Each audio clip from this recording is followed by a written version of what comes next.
Okay, it's Thursday, October 3rd. It's, what, 8:30 at night. So I found a new way of reducing my tomatoes.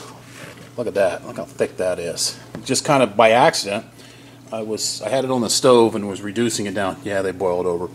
And I noticed that they were sticking to the spoon, so I was taking the spoon and letting the water drain off of them and kind of throwing it in my bowl here and done that for a little while.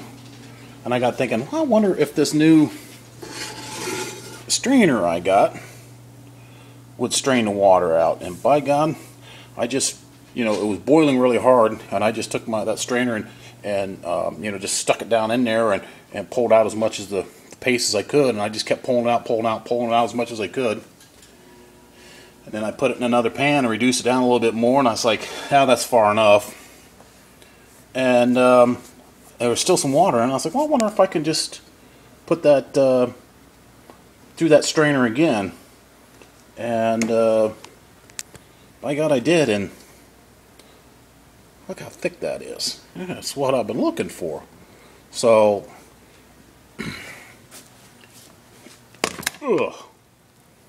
that right there is 2 5-gallon buckets worth of tomatoes reduced down to paste. What is that? It's not. I don't think that's even 2 quarts. I don't think. It could be.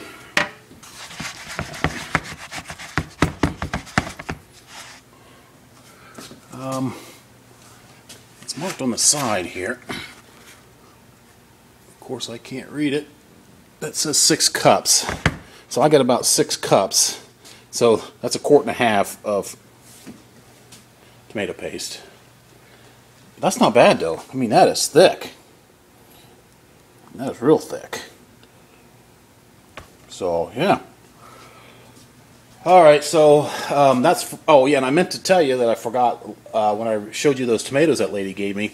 That tote was 51 quarts. I had a hell of a time getting it out of the trunk of her car, and I asked her how she got it in the trunk of her car when I got back to work. She says, well, I put it in there before I filled it up. She told me she put it in the back of her in the trunk of her car, and then she just would go down and pick tomatoes, bring them up, and throw them in that tote. So that's how she got it in there. I'm the one that had to take it out. So I still got another bucket to do, and I'm exhausted. I'm not about to do the other bucket. So I got ice in there. I doubt it'll keep, but so yeah, I mean, that's all that's left out of that 51 quarts.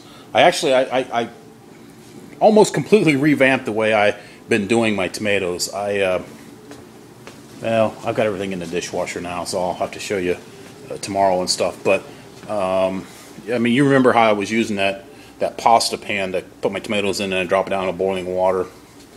Yeah, I found a different way of doing it.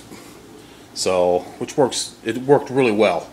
So, I'm going to get my tomato paste in the refrigerator, and I'm going to get off my feet. They're killing me. Rest my back. Okay, well, we'll see you guys tomorrow.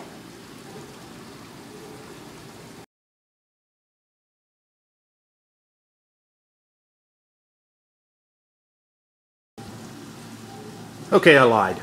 That wasn't 10 gallons or 2 5-gallon buckets of tomatoes reduced down, because I still got 2.5 gallons of tomato juice here that needs to be reduced. I forgot I put that in the refrigerator, so I got that sitting there. I'm going to let it sit there for a while. The water will settle to the bottom, and then all the pulp will float to the top. And then I can just draw a lot of that water off there. I don't have to mess with it. So that's the plan anyway. Yeah, I put that in the refrigerator and forgot all about it. So yeah, what I had in that 6 cup wasn't 2 5-gallon buckets. I was like, man, if I only get 6 cups out of 10 gallons of tomatoes, I got a lot of tomatoes yet that I need. But yeah, I got a little more work to do, it looks like, tomorrow. All right, so now we'll see you guys tomorrow.